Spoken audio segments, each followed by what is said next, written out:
I was born in Pyeongtaek, South Korea, and I came to the United States in 1976. By the time I was 5 years old, I was already raped, sodomized, and sexually abused by multiple assailants. When I went to school, the abuse didn't end there. I was sexually abused by a principal. I was physically bullied by a teacher that said she wanted to cut off my Chinese tongue. After ongoing abuse at home and as well as school, I ran away, and I was constantly being bullied. I was told I was ugly and would never amount to anything. By the time I was 19, I met my trafficker, and he wore a Marine uniform and pretended to be in the military. When I was trafficked, they hunted me and they trained me to hunt. And when I was a madam, I learned everything on how they hunt, groom, and prey.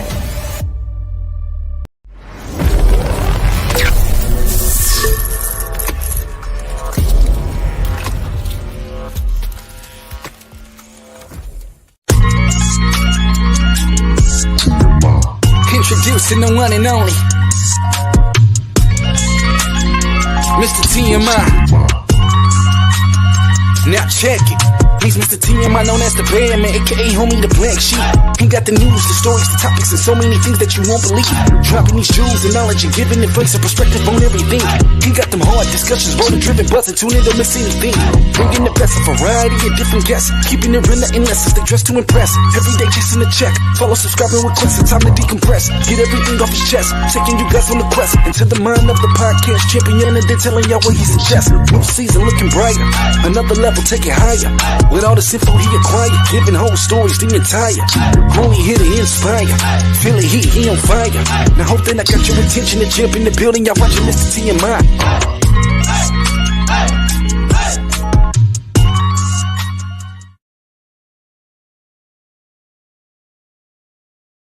That's right, y'all. It's Tuesday night and it's time. TMI News, hosted by Mr. TMI Tate, and Kenya B is in the building from a remote location. But technically, she's always at a remote location. So, Kenya, where you at? We can't hear you. What you got, the Natasha syndrome? No. Can you hear me now? We can hear you now. Look, because I was trying to fix my audio because I missed the intro for our guest. And I'm up here trying to get it to play. But anywho, I'm in Austin this week. So, yeah, I'm chilling down here. The weather's pretty good. I'm almost in the hood in this hotel. Austin got a hood like that? But we ain't going to talk about Austin. Forget that. Forget that. We ain't gonna talk about it. They better be treating you right, though. Yeah, it's all good. It's all good. Hey, we got a phenomenal show planned because we got a very, very special guest, and we got a very, very serious topic that we want to discuss tonight, y'all. So in saying that, we're going to get the director. Go ahead and do it like we do it and bring our guest to the stage, TMI style.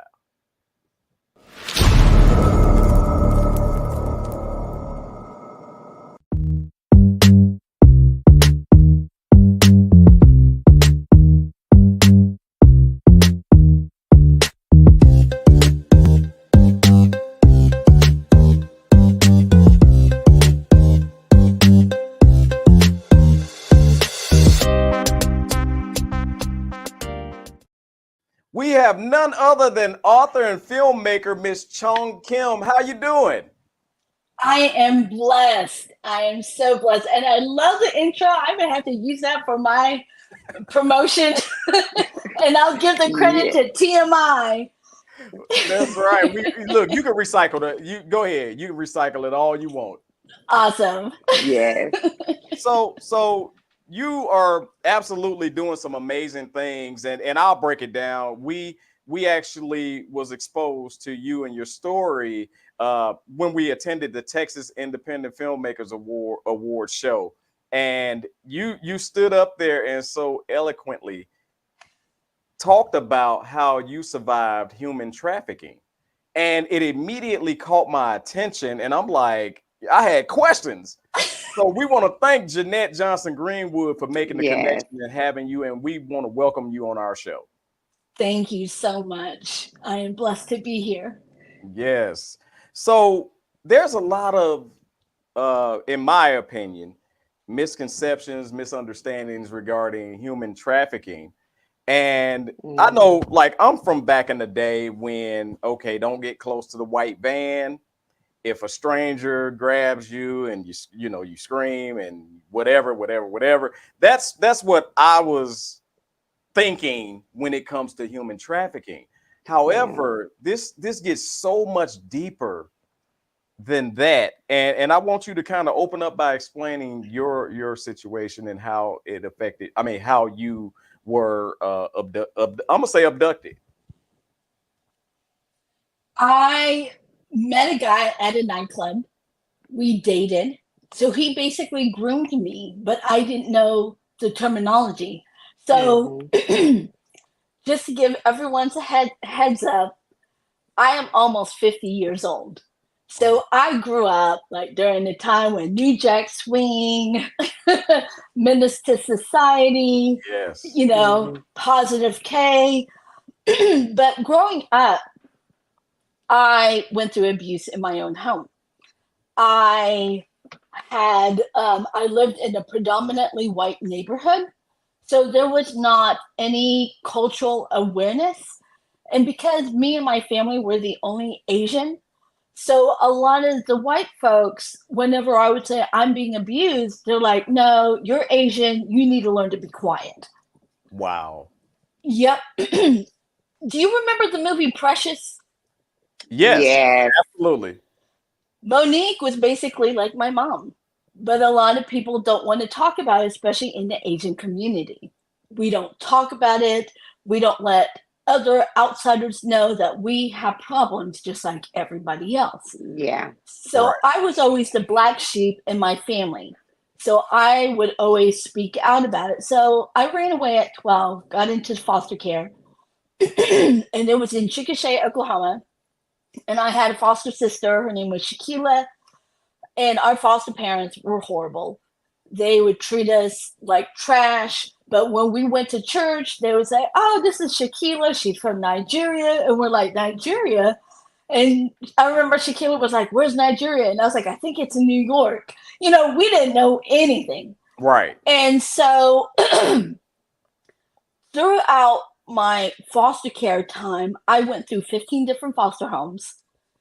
And I went through racism. I even had teachers that says, go home, you don't belong here. I had kids throwing dead dogs, dead cats on our yard. Wow. And they would spray paint our house and go home, gook, you don't belong here. And so I never thought anyone thought I was attractive. And especially when you're growing up in an abusive home, right. My family would always say, you're ugly, nobody wants you, you're stupid. So when you're told that a lot, you start to believe in it. It's and like it makes it manipulation, right? Yes. But the reason why this is so important, because when girls and boys are raised, you're good for nothing, you're stupid, you're just like your daddy, you're just like your mama, that makes it easier for traffickers to come in and say, I love you, I think you matter, I care about you. But they're just words. They don't mean anything. And so by the time I was 18, when I met the trafficker, I'll be honest with you, he looked like one of those soap opera guys. He had that chiseled grin, he had the dimples and everything. He was kind of like the boy band, very cute and everything. And he was wearing a Marine uniform. And one of the things that I have learned, especially when it comes to red flags, and I teach this to kids and parents, when you're meeting with someone and they keep asking you questions but never talk about themselves, that's a red flag. Right. I didn't realize that back then because he was like, what do you like? So I told him everything. I was like, oh my gosh, I love musicals. I like doo-wop. He said, me too. He would agree with everything I liked. Right. And I didn't think that was suspicious because when you're raised with violence, then you see that as a familiarity. Because Right. people always say, why did you go to him? Why did you not see red flags? I remember the first time someone said, did you not see red flags? I literally thought people were standing with red flags. So I'm like, did I miss them? Were Wait, they on no, the side of no, the that's Yeah. road? what we wish. We wish that the red flags would literally be red flags to let us know, but unfortunately, it's not like that. Yeah. No. And so I didn't find out until years later, but when and he was known as a recruiter. So some traffickers, and let me tell you this, I just want to clarify. When people say if you've been held against your will, that's not trafficking. That's not true. Because each trafficking have a different tier. You've got the pimps that are street traffickers.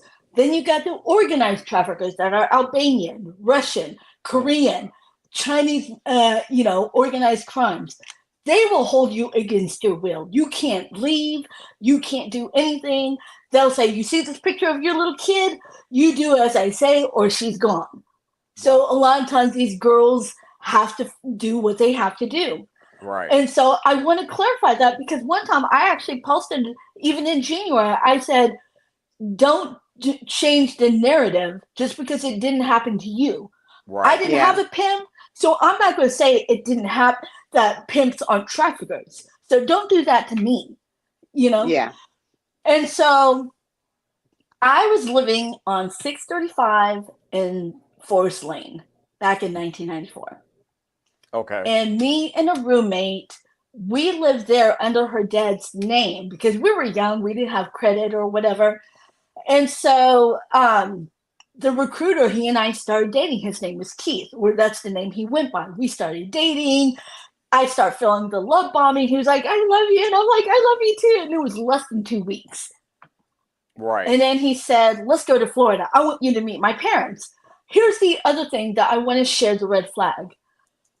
If your girlfriends tell you that you need to date him because he's fine, that's a red flag. Right. I don't care how fine he is. You need to look at behavioral patterns.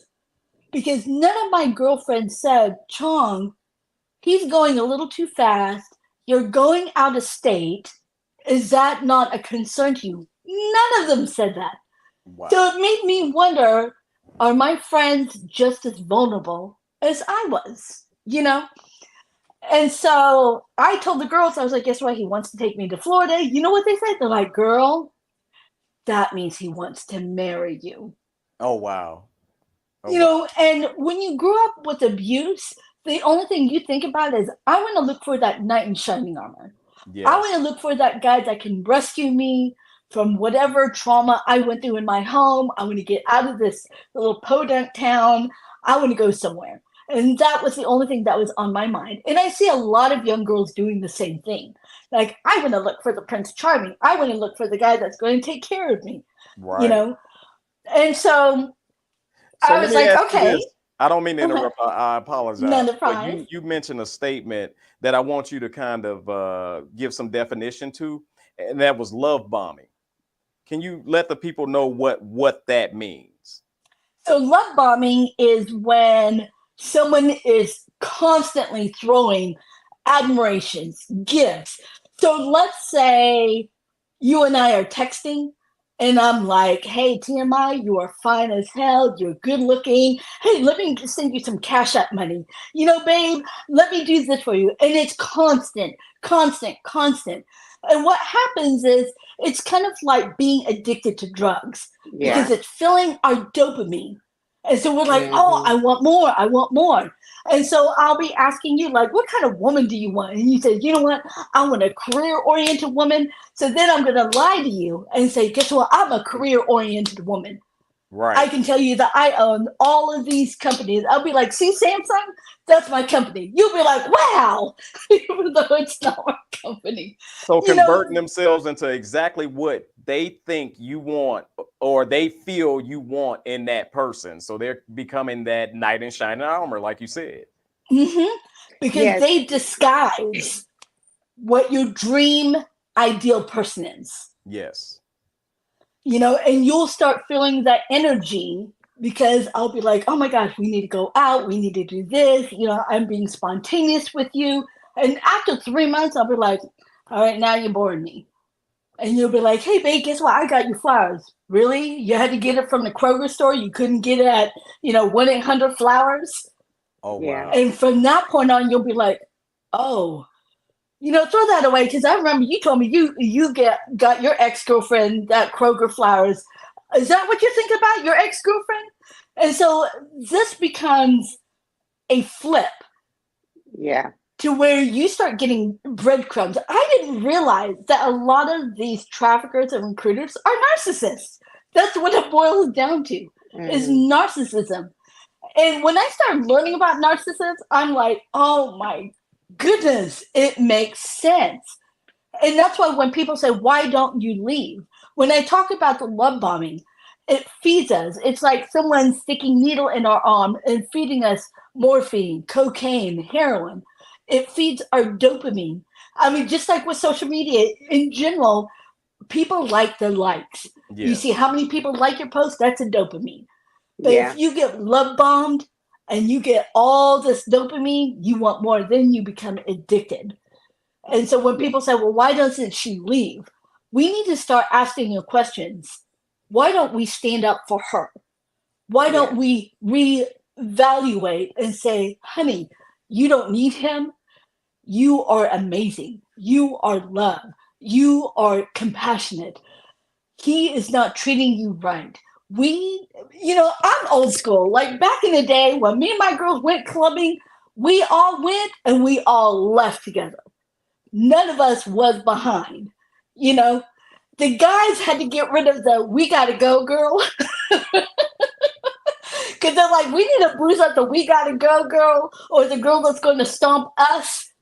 Because back in the day, everything was about your friendship with your sisters, with your girls. Yeah. Yeah. I grew up with, if me and Kenya both liked the dude, we both stepped away. Because that's how much we value our friendship. Right. And if he picked her, I'm happy.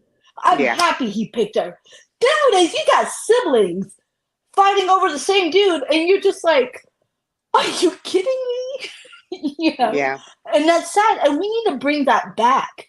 We need to because it will be less likely that girls will fall into this trap when we have a support system. Right. I have a question for you. Go ahead, Kenya. You mentioned the love bombing phase. Of course, I went and did some research, and I seen an article that you did. I want to say it was on CBS. I'm not for sure. Don't quote me on that. But you talked about the Cinderella phase as well. Can you explain that a little more in depth on your terminology and what you mean by that? And when we do meet these men, and I say we because women, we could fall victim, and men as well, when you go into that love bombing and Cinderella phase. Absolutely. I call it the Cinderella syndrome because for years we've seen love stories from Cinderella, Snow White, even the Kiss the Frog. We're looking for that knight in shining armor. Yeah. My sisters, they love the Hallmark movies. And here's the crazy part. I told my friend, I said, do you realize that if you were to dissect the Hallmark movie, there's so many red flags. Who gets stuck in the middle of the woods and some handsome guy come up and say, hey, I want to help you. Oh my goodness, I'm trapped, but I'm going to trust this man that I don't know. So basically, I call that the Cinderella syndrome because even our society and films, we're teaching girls that this is the ideal person we need to date. Right. This is the type we need to date. Instead of educating our girls, what are red flags? What questions do we need to ask? What is healthy versus toxic? And I'll say this too. It's a double-sided grooming almost, because for the young men who think that they have to act in this manner in order to attract the girl. So I can definitely see how someone can come in and use this as a manipulation tool, because if I'm thinking this is how I'm supposed to treat the lady and the lady is thinking that this is how I'm supposed to be treated, then someone can easily come in and tell you all the sweet things, Yeah. and it seems Yeah. normal, but they're using it to mind control you. And one thing that I wanted to say is, whenever I think of human trafficking, I'll be honest, I'm thinking of what is the movie? Sounds of Freedom. No, actually, no. I'm Taken? sorry. Taken. There you go. You with Yeah. me. I'm thinking of Taken, and the Yeah. whole, you got the chain on your leg and can't go anywhere, and that kind of, you don't know where you are. And we do know that that exists. However, that's really, in this case, what you're not talking about. What you're talking about is the whole mind manipulation part of it, which is extremely important. And I hear you say it starts in the home, where if you're not hearing sweet nothings in the home, and then someone gives you sweet nothings in your ear outside, they can take control. So Absolutely. in saying that, Absolutely. I want to, because we got an illustration where we want to pop up what some of the red flags are. And if you don't mind going through that illustration for us. So Absolutely. changes these in are red internet flags. habits. Yep. So when you have a 13-year-old daughter, and let's say you guys always text, she's like, hey, daddy, just got out of basketball. When those habits start to get less and less, also the way she texts is different. Let's say she sends you tons of emojis, she sends you all this stuff, and all of a sudden you're like, Brianna, where you at? Daddy's pulling up at the school. And she just say, okay. She's not sending any more emojis. Right. And then when she gets in the car, she's stuck on the phone. Those are internet habits. Gotcha. She starts posting more things about herself. Mhm. She starts creating fake accounts that you don't know about. Oh, and here's another thing. And I tell parents this. Ask any of your friends that your kids do not know. Ask your friends in front of you, can you go on Instagram and look up my daughter's name? And guess what? It'll pop up. Because I get parents all the time, oh no, she knows she's not supposed to be on the internet. Yeah, she may know she's not supposed to be on the internet, but that doesn't mean she ain't on the internet. Right. Yeah, exactly. So it's always exactly. good to double check. And because a lot of the parents, their kids don't know me. So a lot of times I'll say, what's your daughter's name? And this one mom, she's like, Alicia Hamilton. So I typed in, and I see here all the Alicia Hamilton. And the mom looked and she's like, wait, hold up. She scrolled back and saw a picture of her daughter going with a bra. And her daughter was only 13. And she later found out her daughter was also on OnlyFans. Wow. Yeah. And it is so crazy because there's so many social media sites that we don't even know about. The one that disappear after 5 seconds or whatever when you take a picture. Yeah. And you see how old I am, y'all, where I got to say but there's so many different ways for, I'm gonna say, intruders to get to your child inside the house. Because even if they're playing the games on their phone, those little chat rooms in the games. Yep. Roblox, Fortnite, Minecraft. And I tell parents, do you know what your child is doing on these apps? And I get so many parents, oh, they're playing a kid's game. Oh, no. Turn off the Wi-Fi and see if it still works. And they say, go do it now. And you will hear the kid scream, Mom, the internet's not working. Yeah. And the parents are like, okay, so it doesn't work with online. Why can't they still play? Because the chat features are off, and also the location is automatically turned on when you download any app. So please monitor the apps. Make sure they are turned off. And then 2, this is what I suggest as a parent. I'm old school. First of all, limit to only 5 app games that your kids can play, not 20 and 30, because it makes it harder to monitor. Exactly. And Chong, I will be for real with you. They're becoming so sophisticated that I gotta say it the way I know it. I'm sorry. The damn calculator ain't even the calculator. Because Yep. you get the calculator and it's a different app that hides pictures and all kinds of Yes, crap. yeah. So they're becoming so sophisticated that it's hard for an old school parent to keep up. Mhm. Yeah. And that's So why you can contact me and I can give you a rundown and teach you. Yes. look, so when you talk about, you have these hidden apps, you have these games. I have a daughter, she's 23 now, but on when she was growing up, really on social media, I literally had to get her a flip phone. And Mhm. it's so crazy out here that her friends bought her a old phone that they had. I had thought I was doing something, y'all, like for real, Mhm. in real life. I was like, oh, she Yep. got this flip phone. She can't do anything. Oh, she is chatting with her friends on this old phone. So when when parents, we get so busy, we're at work, you monitoring, but are you really monitoring? So when you have these predators that come in, what is your definition between, you hear some people say, well, they shouldn't have been doing this, they shouldn't have been doing that, they're too young for this. What is your definition between consent and brainwashing when you have someone in your head, and I'm playing on these video games 8-9 hours out the day, because half of them ain't even learning nothing in school? So what do you think about that when you hear them say, well, that 13-year-old girl shouldn't have been doing that, she knows better? Is it consent, or has she been brainwashed into whatever the predators are after? I think it's both. Because one thing that I will say, we need to stop blaming these kids and blaming the parents. Because just like you said, you gave your daughter a flip phone. You had no idea that her friends can teach her. I did the same thing with my son. I gave him a flip phone. And I remember when iPhones first came out, he said, Mom, he said, I don't get an iPhone. I said, you got a job?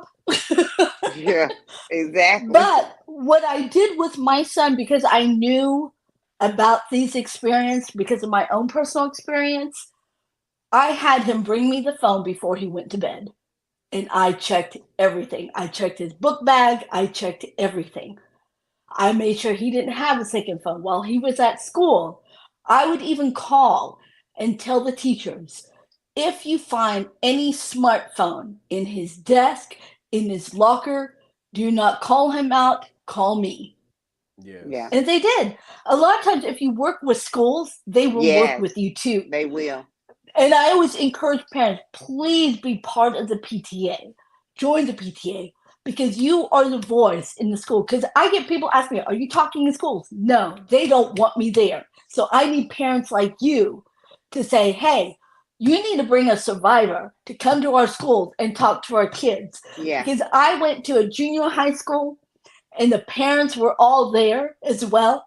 And I said, how many of you kids have nothing to hide on your phone? And all the kids raised their hand. I was like, good, because I'm going to teach all your parents how to crack your phone. And they're like, wait. Like, wait a minute. Yeah, I got something to hide now. Delete Because frenzy. it could be, yeah, it could be small things to them, but you could turn amount, it could be small to them, but if it gets out of control, it's super out of control. My daughter, she couldn't stand me. I used to be standing in the cafeteria.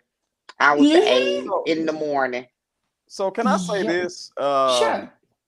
My daughter's 23, my son is 19. So, it's kind of like, hey, whatever happened to y'all right about now, please use what we taught y'all when you was Yeah. in our household. However, early, my wife and I were able to identify early red flags. And I think that it's more about paying attention to your child, like you Yes. just mentioned with the red flags, the behavior and things like that. And I remember my daughter, when she first got her phone, she went in the bathroom and took one of them bathroom pictures. And I told my daughter, I said, look here, daddy don't like them kind of pictures. I said, because what those pictures turn into is, first is you fully clothed. Next is you got your tank top on. Next is your bra. And then next is your bare butt. I said, Yeah. being honest with our children and letting them know that, hey, we're trying to protect you. We're not trying to be your guard, your prison guard Mm-hmm. or anything like that. We're trying to protect you from what can happen. And if you sit them down, in my opinion, you sit them down and you let them know the consequences behind their actions and let them know that, hey, you take these pictures now thinking they're innocent, but then 10 years down the line, when you're trying to accomplish something, and these You can't do pop it. back up because you cannot delete them. So Nope. I think educating our kids and not having that they're too young, I'm not going to teach them about that, I'm not going to tell them about that attitude is unhealthy. That's the Absolutely. So Absolutely, because I was raped at 3. Oh wow. I was raped at 3 years old through 6 years old. And then I was in first grade when I had a teacher sexually assault me. Oh wow. And so whenever I get parents that says, well, I don't want to talk about it, then who is? Right. Friends, peers. And now there are kids sexually abusing their peers. Yes. Because they're learning from an adult. And they're like, look, an adult taught me this, so I want to teach you this. I was 7 years old, and there was an older girl, she was 10, and we were in a 69 position. Wow. I didn't know what she was doing. I was like, what are we doing? And she's like, oh, I saw this in a magazine. I was like, okay. Because I was already sexually abused, so I did not see that as a red flag. Yeah. You know? And so I had a mom one time, a couple of years ago, it was really interesting. She said, I need you to teach me how they groom my kids. And I said, no, ma'am, I'm going to teach you how they groom you. And she was like, what? Because predators will groom parents first to have access to your kids. And I'll give you an example. One of my friends, she's a single mom. And one thing I always tell single moms, quit getting excited over a man that loves kids. That's a red flag if that's the first thing he brings up. I'm a mom. Half the times I can't stand my kids. Why would I want to add more kids? You know?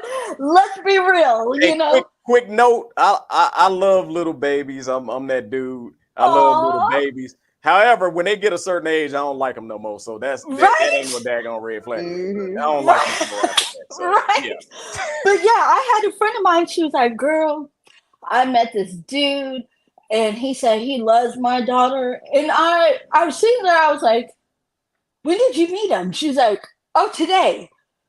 Like, this is the first time you met him? She goes, "Yeah, we met on Bumble." And I said, "And he told you he loves, how did he know you have a daughter?" She's like, "Because they told him." Posting our kids on social media all the time, and these predators are out there looking. They liking, they ain't even liking our photo, they liking the little kids' photos. Yep. So I told her, I said, first of all, take that post off. Make him earn you. Get to know him. Don't tell him you're a single. You can say, I'm a single parent, but don't specify what ages are your kids. Right.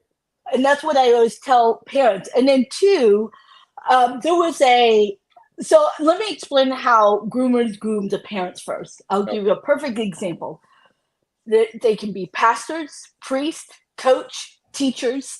So if you think they are the greatest thing, and then all of a sudden they want to spend time with your kid. I had a teacher, and this actually happened to me. I always got in trouble in school. So my teacher called my parents. He said, I'm going to call your parents. I was scared. I was like, oh, I'm going to get a whooping. I know it. And he called my mom. And he said, yeah, Miss Kim. No, Chong was doing good. And I was like, what? And he said, yeah, she's doing really good. I want to ask you, can she stay after school to do a project? She can? Great. So I thought, yay, I'm going to do a special project. So after we got off the phone, he took me to a private room, unzipped his pants. And I cried. And he was like, what do you want me to do? You want me to call your mom and tell her that I lied? You made me lie. And I felt like it was my fault. So I'm like, no, please, So I had to do what he wanted me to do. And that's the sad part. When kids have no outlet, when they're being abused at home, and these perpetrators know this. I hate to say this, but predators, they can tell when a child is vulnerable. It's like neon lights. It's like a moth to a flame. Normal people, they don't see that.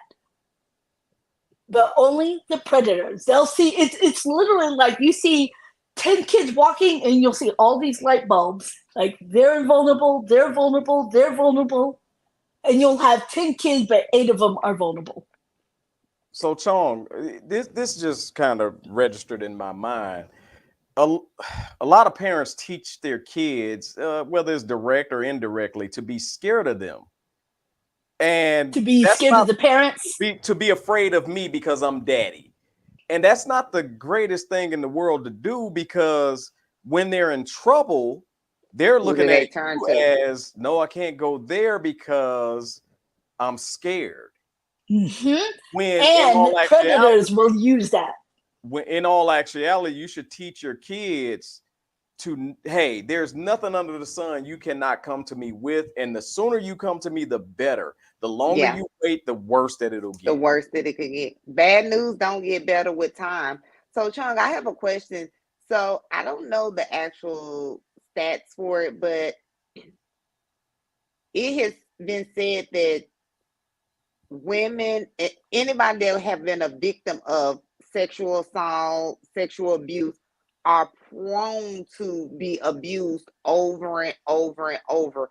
Have you heard that, and how likely do you think, how true is that? Because the numbers are there. I'm gonna have to look up the numbers before we get out here. The numbers are there, and it's showing that it is a high number. So do you feel like, or in your experience, do you see that if this person is abused, they're more likely for those predators? Because you mentioned that a predator could see a vulnerable child a mile away. And even a vulnerable adult, young girl, even though it may not show on the surface, how do you feel about that with those stats? I completely agree, and it's actually above 80%. Okay. And when you said on the surface you can't see it, actually you can. You have to look at the certain behaviors. So let me give you an example. I had been raped since I was 3. It didn't stop until I was 11 because I started growing breasts. Pedophiles don't like older girls. They like children. That's why they're called pedophiles. So by the time I was 11 to 18, nobody wanted me. Boys didn't look at me. Nobody paid attention to me. So that's when my low self-esteem started taking a dive. Right. So when I met the groomer, the recruiter, he was like, "You're beautiful." I'm like, "I am?" You know, he's like, "Yes." I would tell him my life story. I'm like, "I've been abused." And he's like, "I know." But I didn't see any of that as a red flag. Yeah. He's like, "I would never touch you that way. You are the most precious thing to me." And I felt excited and giddy. Then I get trafficked. Once I got trafficked, and I was sold anywhere between seeing 10 men to 100 men in a day. Wow. So after I got out of trafficking, the way I wore my clothes, my demeanor definitely screamed out, I am vulnerable. Because you see these girls that wear, heavy makeup, they wear clothes that are very provocative. Remember back in the day, we used to say, "Ooh, she's too fast." Right. Right. But those are telltale signs that she's vulnerable. But so a lot of times even when I was in my early 20s, I always attracted abusive men. Yeah. And I was comfortable with abusive men. But when I would meet a good guy, I ended up becoming the abusive one. I ended up becoming the toxic one. I had a boyfriend, and I want to share this real quick, because I talk about toxic femininity, that we need to get to our healing before we can date anyone. Because we don't realize that women, we actually have a lot of power. Do you know that 80% of serial killers and batterers came from toxic mothers? Yeah. Isn't that sad? But we have that power because we can nurture, we can love, or we can destroy. Yeah. And we need to start changing that so we can grow up. And what made me change was because I had a son. The moment I had a boy, my first thought was, you know what? He's going to learn how to respect women. And God says, you have to be that role model. And I'm like, man, that means I got to quit drugs. I got to quit the partying, and I had to get clean. And it was hard. It was very difficult. But the one thing I knew in my heart, I did not want to be like my mom. Right. I did not want to repeat that pattern. That was my first passion. And that became my motivation to make that change. And so I had to be that role model so my son could look up to me and say, you know what? I want to marry a woman like my mom.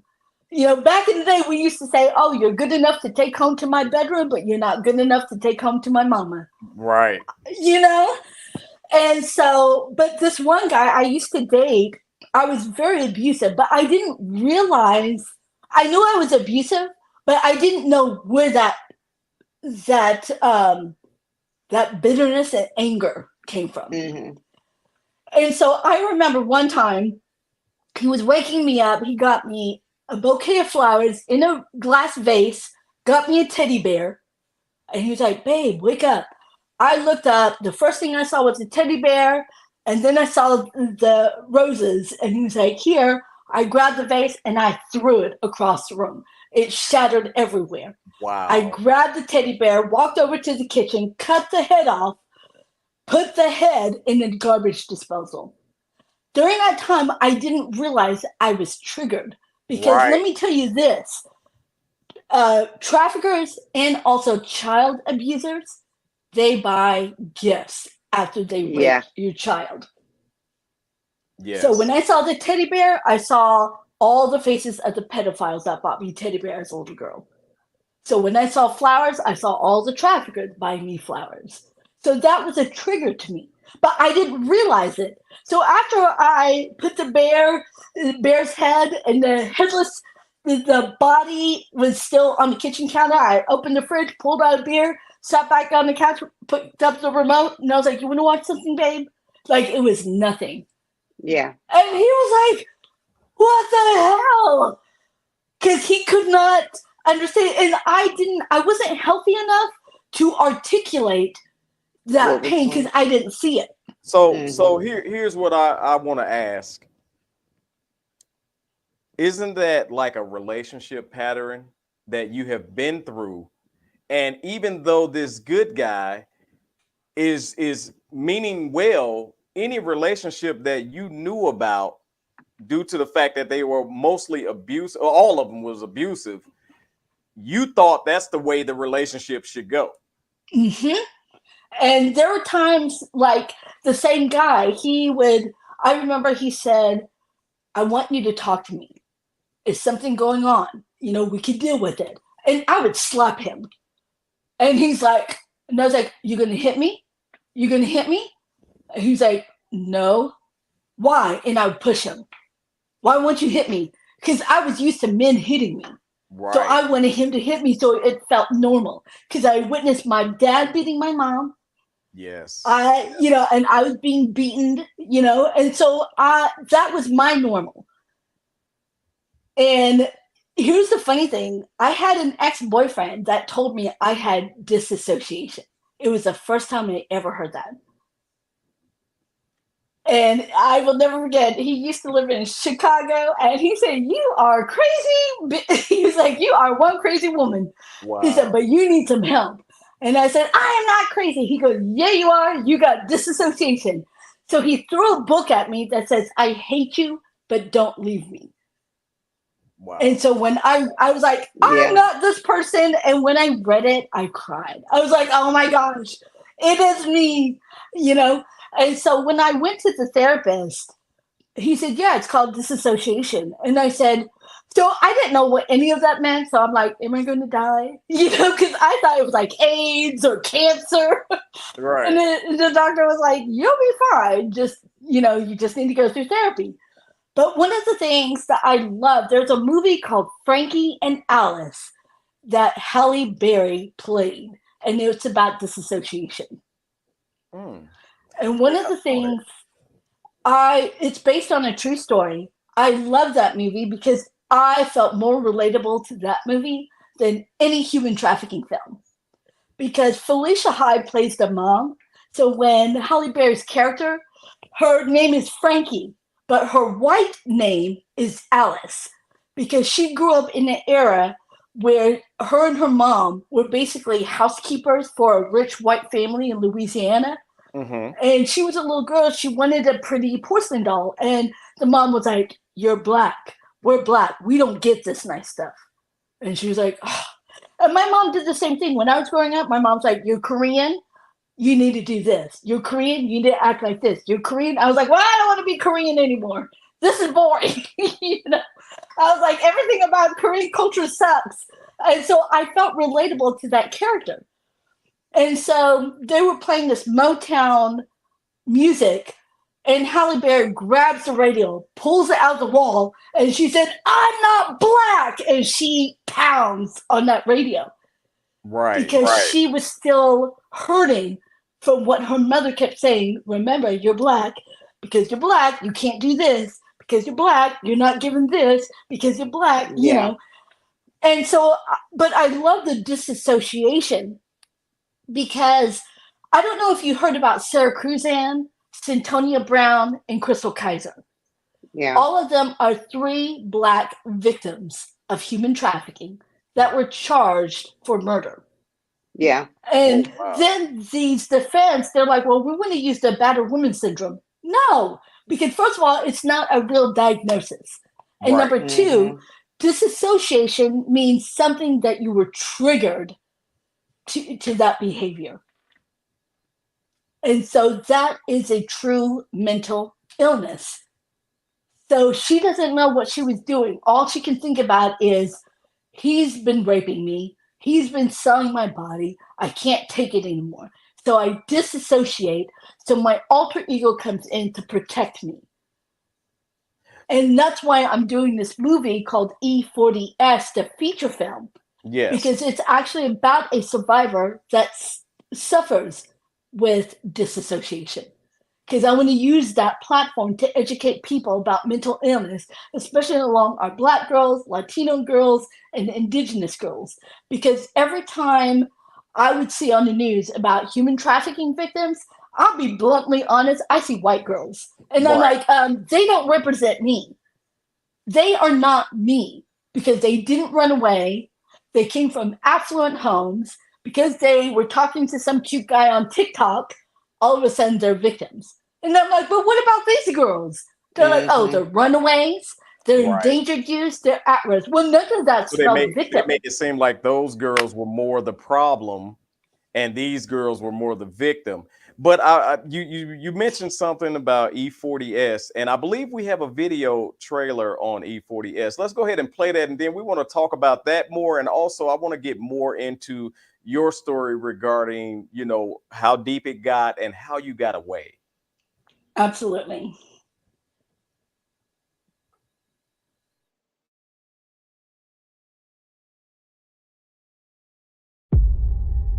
Amazing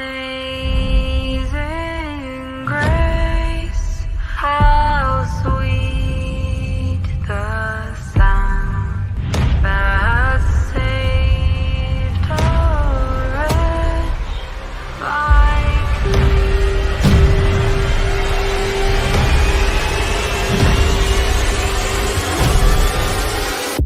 Like me.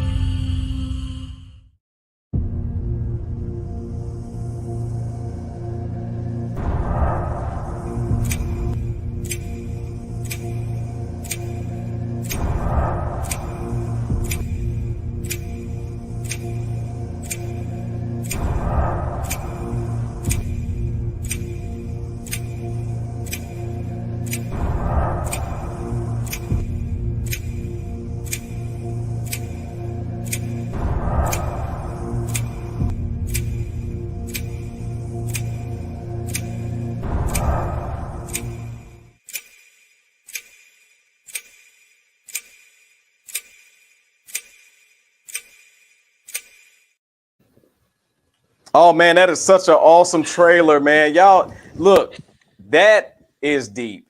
That's deep. I mean, wow. You got to kind of like so explain E40S to us. Okay. So every 40 seconds every 40 seconds, a child in America goes missing. 1 in every 4 falls into human trafficking. African Americans are ranked the highest among the minorities, followed by Latinos and Indigenous. However, these are on the stat under the missing and exploited children. They're not Mm-hmm. on Polaris, and they're not on the National Human Trafficking stats because they're not considered victims. So let me tell you how I got the title, though. So I started, when Eden came out, I started seeing the impact. One of the things that I will say, I was not happy that they whitewashed Eden because majority of the girls were white. If you had one black girl, she was so light skinned you couldn't even tell she was black. You know, it was like the token Asian girl, the token Mexican girl, and then the token very light skinned black girl. And I'm like, really? Because when I was trafficked, there were other girls. We had white girls, but they were European, they were Russian, they were from Wales. But we also had girls from Nigeria, whereas girls from the Bronx, they were traded off. So they would see black girls, black African American girls that were sent to China for organ trafficking. They would send them to Japan. They would be sent to different countries. But yet, if they go to the U.S. Embassy and say, I'm an American, the U.S. Embassy ignores them. Wow. And so when I started learning about the human trafficking and how it's orchestrated, and my traffickers, like I said, I never had a pimp. And here's the crazy part. My traffickers were Albanian, Russian, Korean, and Chinese. We were not allowed to look at Black and Latino men. And there were other girls that were Black. And one of the girls, I remember she went by the name Jasmine. And we got called, and it was a Black celebrity. She went to go see him. And the trafficker found out, beat her. And he said, what'd I say? No Black men. And he said, just because your skin color is Black does not mean you get to go see these Black men.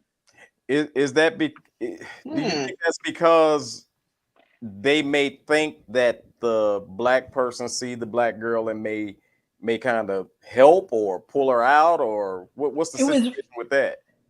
Racism. Oh, they don't want their money. They don't want the Black people's money. They don't want the Mexican money. Oh, wow. Because Okay. most of our buyers were white and Asian. And I'm not talking about Southeast Asian. Even they weren't allowed to buy us. Like, if they were dark colored skin or Indian Asian, they weren't allowed to buy us unless they doubled the money. Everything was about status. So the whiter you are, your money was more valuable. Can I say, this entire show, all I've been saying is wow and oh my God. And yeah, because what else? When I tell you this has truly taken me back. Like, this has blown me away, because again, you just don't know. And we have a perception that, okay, if the girl is out there on the street, she wants to be out there or something like that. And we're not understanding that this thing is controlled. And we're also not understanding how high this go. Like, this goes so far up. We're thinking that, again, like you mentioned, you never had a pimp. We're thinking it's like, okay, pimp on the street, girl. We've seen this our entire life. We've seen movies, and that's what it is.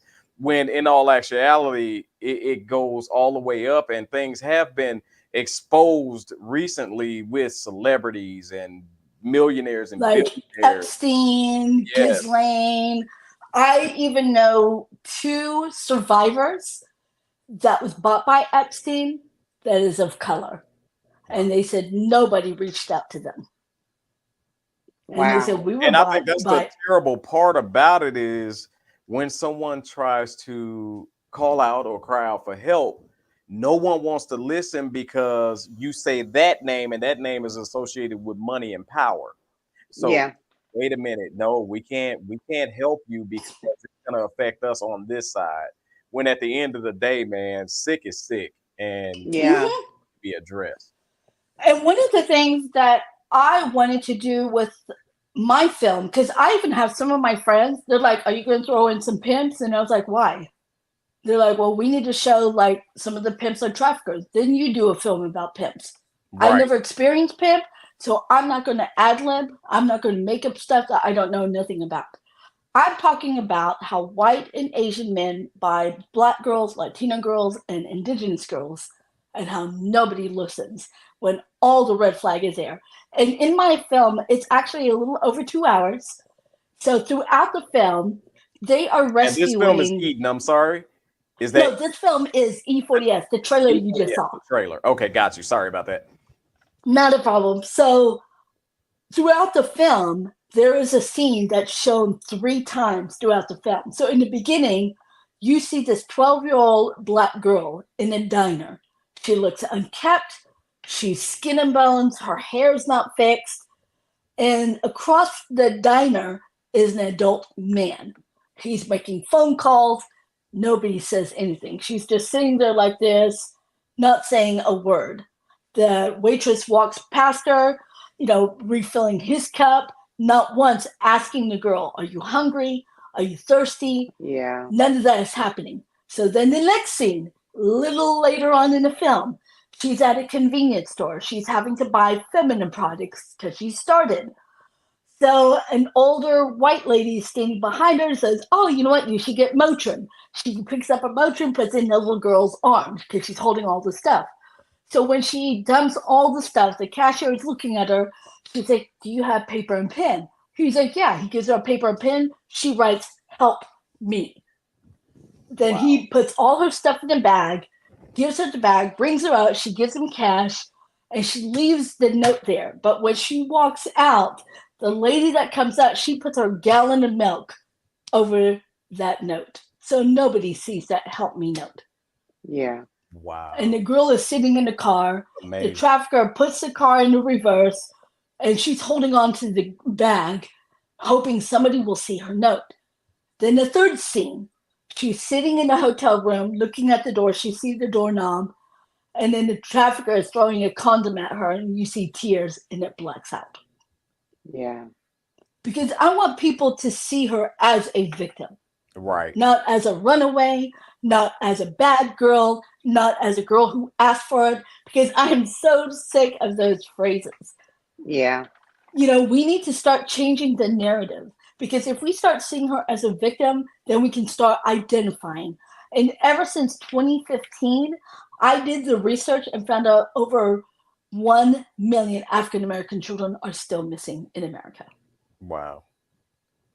And I want to ask this question regarding your story.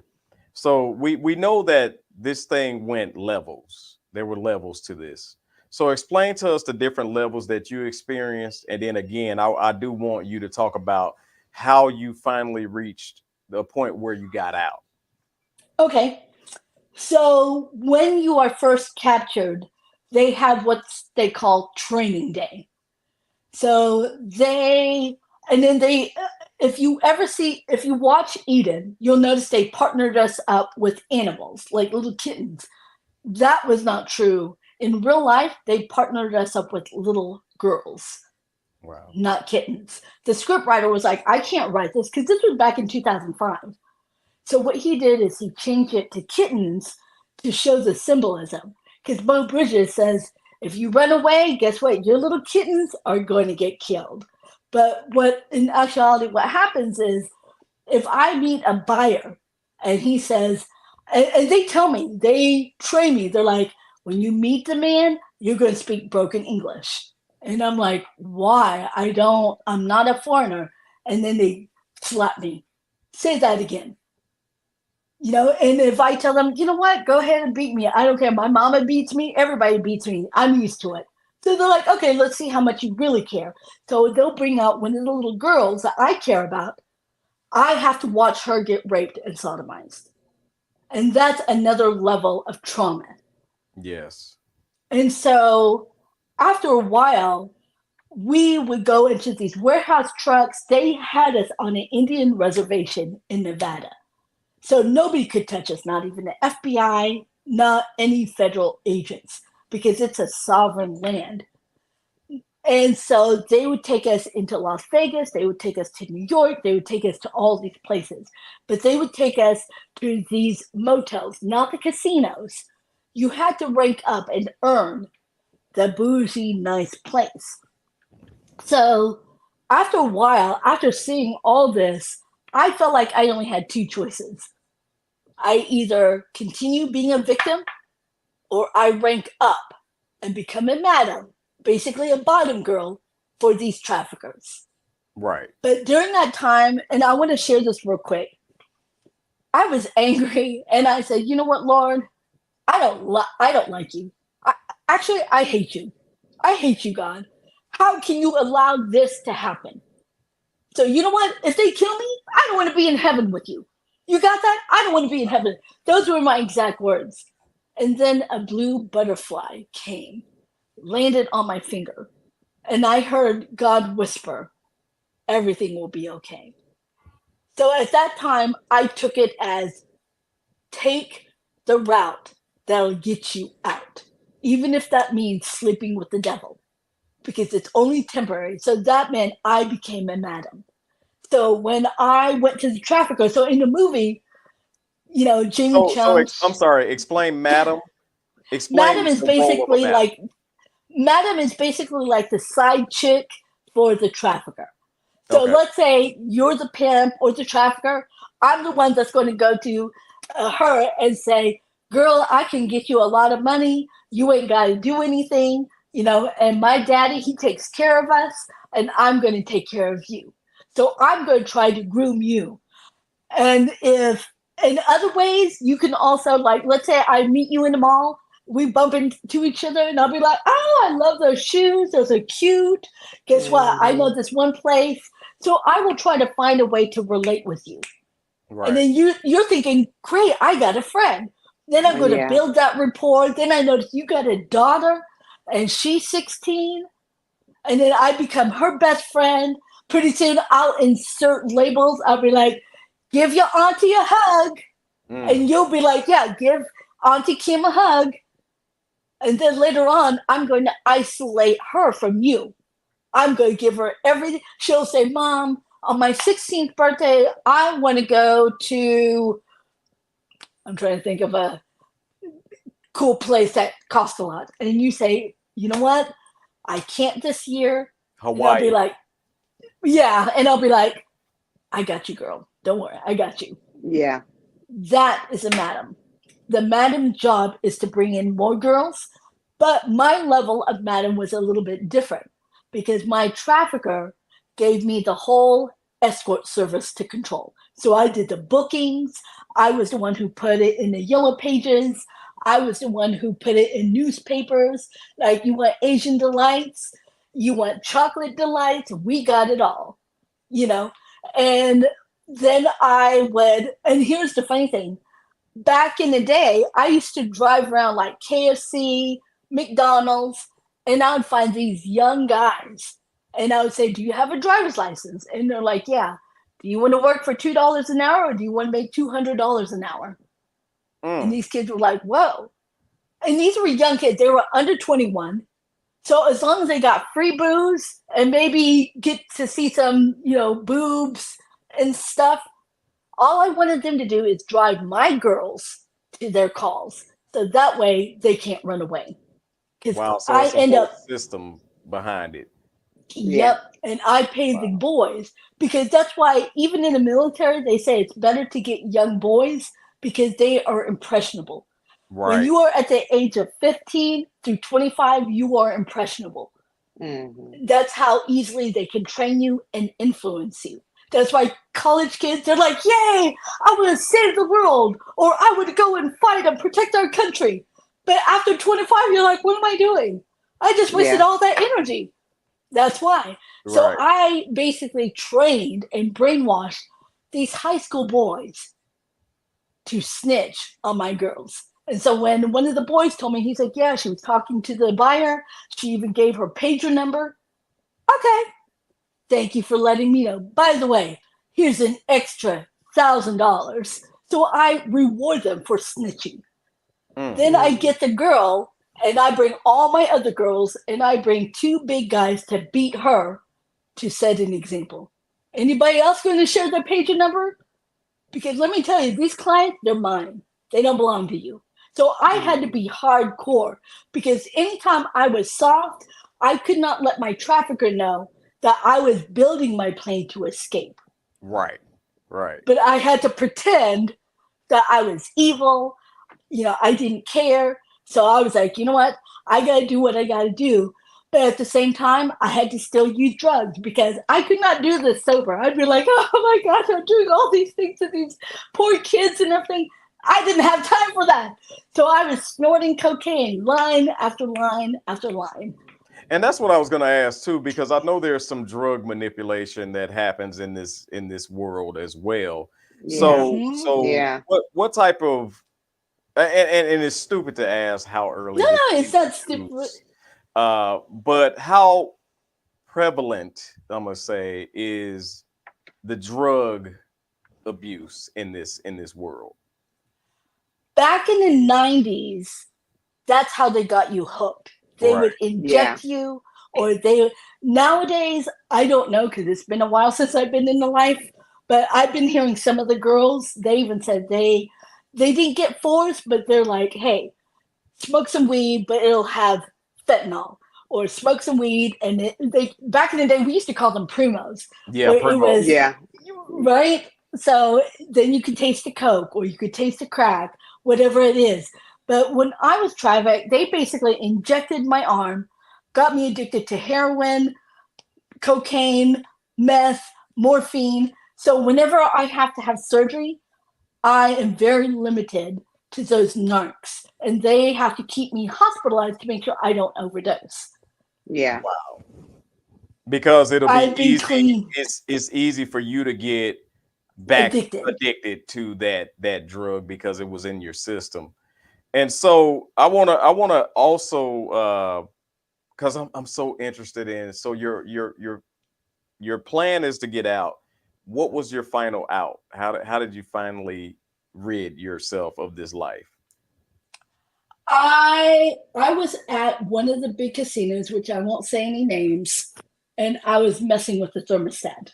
I was in a presidential suite, and so I would see the maintenance guy, and I saw the way he looked at me, because he would always look and look away. And I'm like, have you ever had an Asian girl? Do you know what it's like to be with the Asian girl? And he's like, I'm not allowed to talk to you. And then it caught me interested, and I was like, why? Because he knew who my trafficker was. And so then I would build up a story. And so I would, show him my bruises. I'm like, this is how he treats me. I need you to help me to get out. We can run away together. So I would build that rapport with him to make him think I was in love with him. All I needed was him to show me how to get out of here. Because security people, they know where all the cameras are. They know where all the hidden places, especially in the casino. Because Right. I remember my trafficker told me that in the beginning when he was training me. He said, your best friend should always be the receptionist and security guard. Your receptionists know all your planners. Your receptionists know all your dirty secrets. So you want to make sure they are kept fed. And when he said fed, money. Saving for security. You want to make sure they are fed. And so I remember that, because everything he taught me, I utilized that. So I told him, how do I get out? And he said, on this floor, it's all rigged in the hallway. So you can't get out. You would have to go to the vent up in the ceiling and come out that way through the laundry chute. And that's how I got out. Wow. And when I came to the laundry chute, I remember seeing all these Hispanics. They're like folding sheets. And I'm like, coming down. And one of the ladies looked at me, and you're in a lingerie, stiletto heels. And she's like, are there any more of these type of women coming out? Yeah. And I'm like, do you speak English? And the lady goes, yes. And I was like, I need the door. And she was like, she would point. Because usually in laundry room, there was no cameras there. Kitchen, there was no cameras. That way, and the reason why for that, and I'll explain. A lot of times back then, the mobs, would come and eat. So if you had a beef with one of the mobsters, you can go back in the kitchen and lace his food. And Oh, there's no proof. Now they have cameras everywhere. right. Now they got cameras everywhere. But back in the day, especially when you got beef with another organized crime, you want to make sure that their food is laced with poison, and then you want to get rid of that. Wow. So I So I want ran to away. talk about, because I don't want to pass by nothing. Your stories, I kid you not, I got absolutely captured in Yeah. your Look, story. I'm here. Hey, look, I feel like I'm on the other side of the screen. I done forgot I was even a part of the show. Yeah, I kind of forgot. I kind of forgot. Look, I'm like, 'Cause am I on the show? look, Because am I I'm on the show? Because captured. it's, yeah, though it's just it's stuff that we don't hear, and you only hear bits and pieces of it, and it may be statistics, some social worker that went out and did some research, versus coming from someone who's actually lived it and survived, and are Yes. here to tell us how to get out, how your mind was just strong enough for you to say, this is not the life that I'm going to live for the rest of my life. How can Mm-hmm. I escape? I done forgot. So excuse me, y'all, because I thought I was on the other side of the screen. I apologize. And so back in 2012, there was actually a movie that was, done regarding your story, which was Yep. titled Eden. Yep. And so we want to go ahead and show the people the trailer to Eden. No, I Yes. guess not. So Oh, never also, mind. wait, we're gonna fast forward to 2012, 2017, and then my director is off the chain. We're gonna fast forward to 2012 because then you wrote a book, and Mhm. the book was titled Broken Silence. We don't have to ask you what inspired you to write that book, but what's the message in Broken Silence that you wanted the people who ever read that book to get? To find hope and that healing is possible. And I want to give a special discount for anyone that saw this show. If you type in the comments, I saw TMI News Edition, you get $10 off for my book. That's awesome. That's awesome. So let's do it like this. We're gonna simplify it for the people. Just type in TMI News, and you'll TMI get that News. discount. You'll get that discount. Absolutely.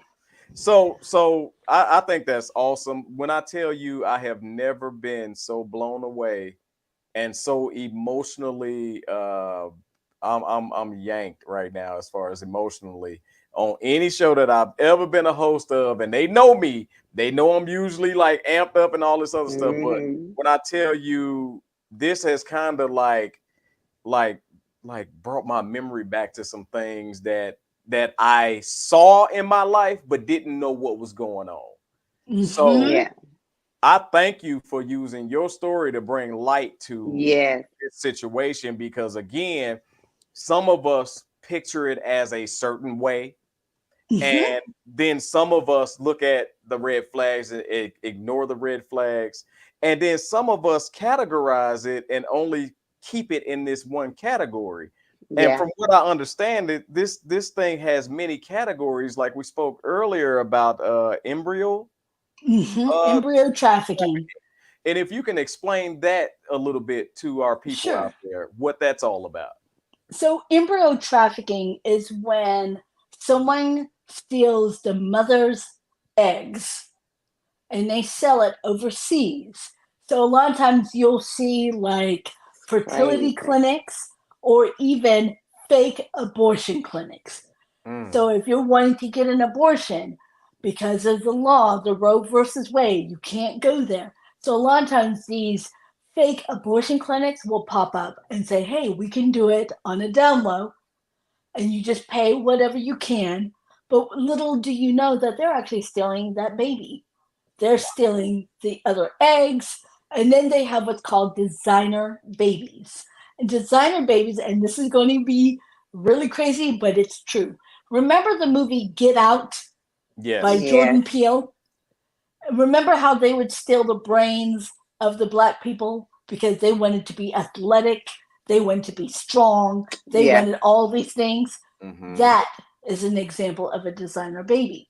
So a lot of times these European parents, they want the athletic child, so they want a black egg. They want a prodigy child, so they want an Asian egg. They want, Wow. pretty babies, so they want a half black and half white baby with blue eyes and curly brown hair. Those are called designer babies Wow. because they go by stereotype and they Yeah. are worth a lot.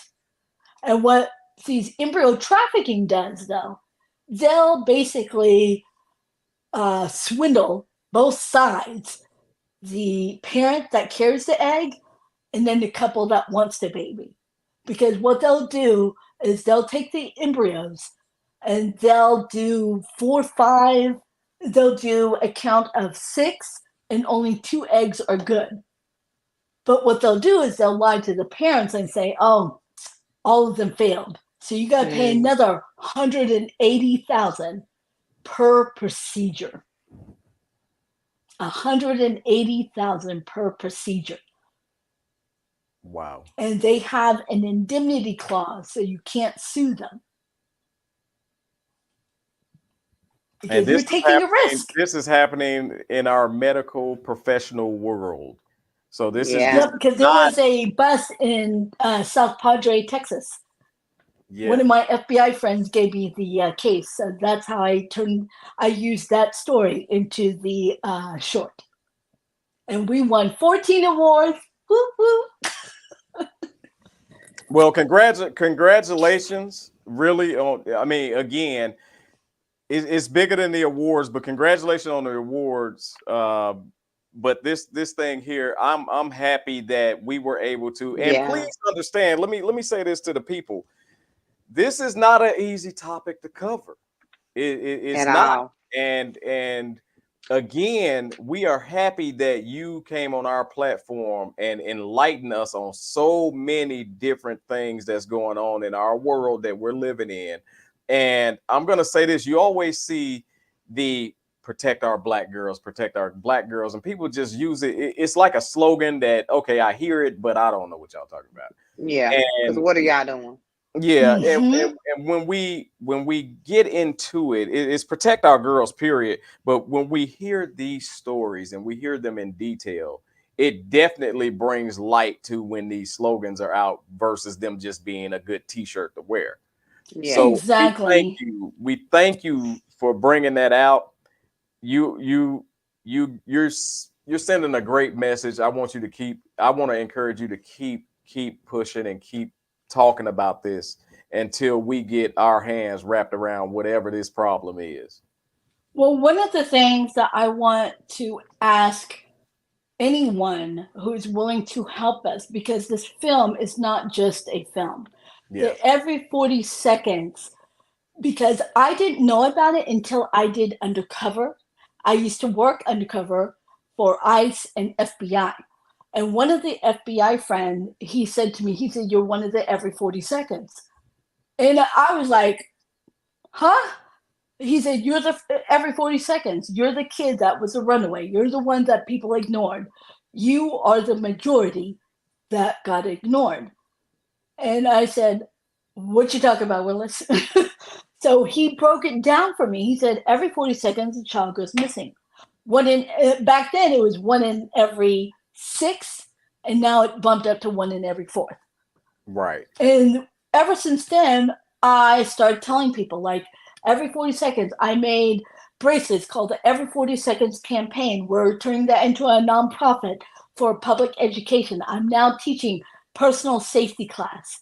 So if anybody's interested, but I want to share real quick how the title came about.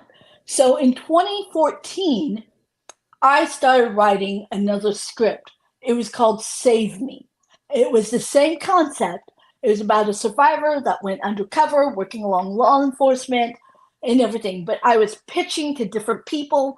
And I had a friend of mine that called me and said, you need to go to downtown Dallas because Bill Bellamy is going to be there. And I said, the comedian, and my friend said, yeah, you want to be there. The funny thing was, I didn't have an appointment. This lady had an appointment, and I just slide right through. And I said, hi, my name is Chong Kim. I'm a survivor of human trafficking. And the woman was like, excuse me, but do you have an appointment? And Bill Bellamy looked at me and he said, how can I help? So I pulled out my iPad. I'm like, this is called Save Me, blah, blah, blah. And I loved it because I love when people are honest and not sugarcoat things. Don't sugarcoat. Be honest with me. So he sat there and I could tell he was getting bored. I'm pitching to him about my show and everything. He saw my bracelet. He saw E40S. And he said, what's E40S? And I was like, oh, it's every 40 seconds. And he goes, what's every 40 seconds? And I said, every 40 seconds, a child in America goes missing. One in every 6 falls into human trafficking. He said, that needs to be your title. He said, Miss Kim, I'll be honest with you. When you were telling me Save Me, I thought it was one of those B-roll films. I thought it was one of those horrible, hostile, type of, murder slasher movie. And he said, but if you put every 40 seconds or E40S, it'll drive the market to want to know more. What is E40S? Yes. What is every 40 seconds? What's going to happen in every 40 seconds? Because he said, do you remember the movie 300? And I said, yes. He said, before they even put out a trailer, it just said 300 in red, bloody font. But people were driven by it. What is it? What is it? What's going to happen? That's what you need to do. And ever since I changed it, I've been getting more calls. I've been getting callbacks. People are like, ooh, I want this. I want to learn. And then when I started doing further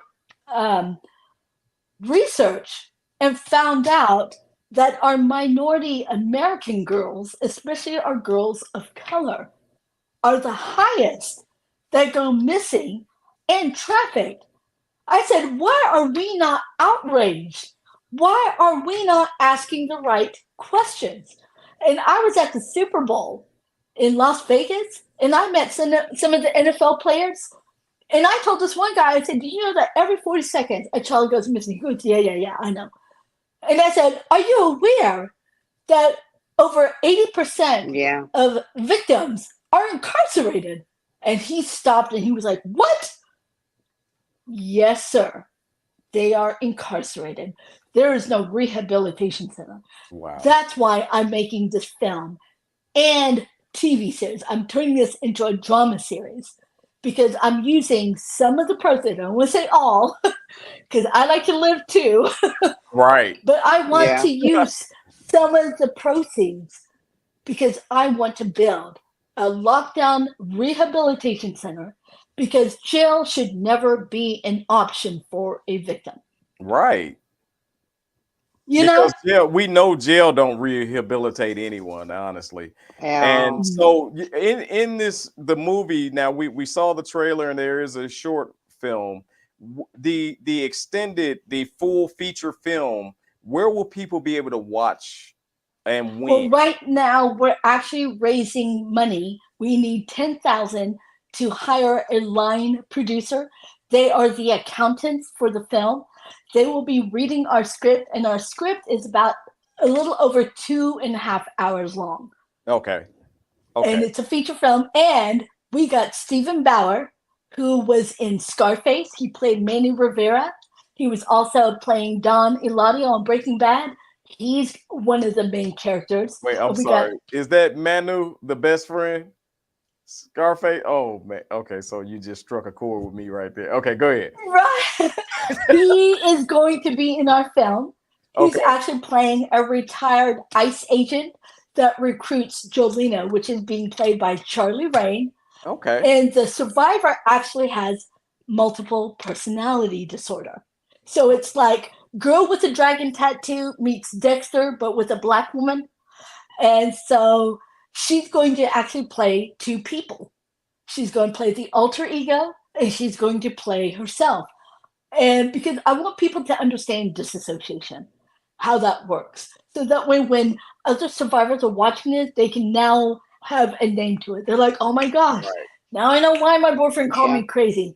And then even people who love survivors, they can say, oh, now I can help her identify her trauma. I can help her get the help that she needs. It took me years. I had a ex-boyfriend that kept saying to me, you know, you would show up at the club, but you would tell everyone your name is Jules. And I was like, I don't know what you're talking about. Until I went to my therapist and I was like, me and my boyfriend got into a fight. And he was like, about what? He kept calling me Jules. He's calling me another woman's name. And my doctor, he said, oh, your alter ego? And I was like, what? And he said, yeah, that's what disassociation is. When the trauma is so deep that your disassociation all of a sudden becomes a whole nother being. Yeah. Wow. Let me ask this, and pardon my ignorance. Is there like No. a hotline or something like that that if you spot something you can call or anything for help? Is there such It's the human a hotline? trafficking hotline. There is the human trafficking hotline. I have a friend of mine. Her name is Marlene Carson. She's also a fellow survivor and sister. I do know that she knows of another hotline. Let me get that hotline and I'll share it because this is more Awesome. survivor and victim friendly. Awesome. Awesome. So that's great. Please definitely share that information. And now what I want to do is I definitely want people to understand where they can find you.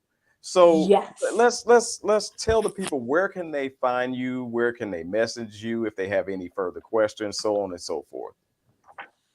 My manager, Will Odom, if they need me to come and speak, appearance, interviews, they can reach out to him. If they want to reach out to me to get stats or to find out my personal safety class, all of that is through Will Odom, but they can check out my website, e40sfilm.com. We also have our GoFundMe account up. It says 100,000. That's pre-production costs, but don't worry about that number. Right now, we're trying to aim for the 10,000, so that way we can get the budget, and that way we can go forward and talk to investors and sponsors. And also, if you know someone that is interested in being an investor, you also get a finder's fee. Awesome. So everybody gets paid. Awesome. You get paid, and you get paid, and you get paid. And although that's wonderful for everybody to get paid, the biggest thing is the message. And I definitely rock with your message. I am so blown away. I've never been this blown away on any interview, y'all know. So make sure, if you are able to help. If you can't help, spread the word, because spreading the word costs you $0. Yeah. And thank you. so, Chong Kim, we want you to wrap this up as far as what do you want the people to know, and then we have a video that we want to play as well. So regarding this entire interview, what do you want the people to take away from? Please educate yourself about online grooming and sex torsion. Those are the two highest problems we are facing with our kids right now. There is a high rate of suicide among boys. And real quickly, for those that don't know about sex torsion, it's when a predator targets a teenage boy. Let's say he's playing Call of Duty or something. They start sending him message like, hey, what's going on? Do you need some money? And it starts out with $100. What's your cash app? They give them $100. Then they give them $200. Then they start giving them more. And then they're like, oh, you know what? I need that money back. And the kid goes, well, I already spent it. Well, then I'm going to go to the police and tell them that you stole it. Kids don't know the laws. Right. So what happens is the perpetrator says, I'm going to go to the police, and that's a felony. So either you show me naked pics or I'm going to the police. So then they show the naked pic because they caved in. Well, now that they got the naked pics, now they're going to say, okay, now I need more money or more naked pics. And by then the kid's like, I can't take this anymore. Well, now that I got your naked pics, I'm going to show it to your school. You're going to get bullied. Everybody's going to know. And I'm going to tell everyone that, you know, you got STDs, you got this, you got that. So then what the kid does, he shoots himself. And that's actually not to the extent of shooting himself, but I know of a young man that went through the exact same thing that you're talking about. So that, look, man, that is so real. That is so real. Yep. And that's our young men that they are attacking when it comes to that. So thank you for sharing that information, Chong. Absolutely. And look here, y'all. Definitely, we're gonna get that number up on our video, the hotline number, once we receive that information. And lastly, usually we close out a different way, but tonight I want to close out with the encouraging message that you had on your TikTok, if you don't mind. But we want to first thank you for being our guest again. Yes. It has been such a pleasure, and we will definitely continue to follow you. Thank you. And the hotline information, you guys, is going to be in the description as well, for anybody that is suffering human trafficking. If you know somebody that may be in that situation, please reach out, call somebody, because if you don't say nothing, nothing can happen. And thank you. I felt like I was on the other side. So y'all don't judge me. That's me in the comments, authentic ear, because I'm thinking I'm on the other side of the screen, because I was so captured by the message that you provided for us today. So thank you. And like I said, the discount is $10 if you watch the show. Yes. And if you know someone that needs to watch the show, please share. This is so important because our kids are literally dying because of these predators. So we need to save them. Thank you very much. Thank you.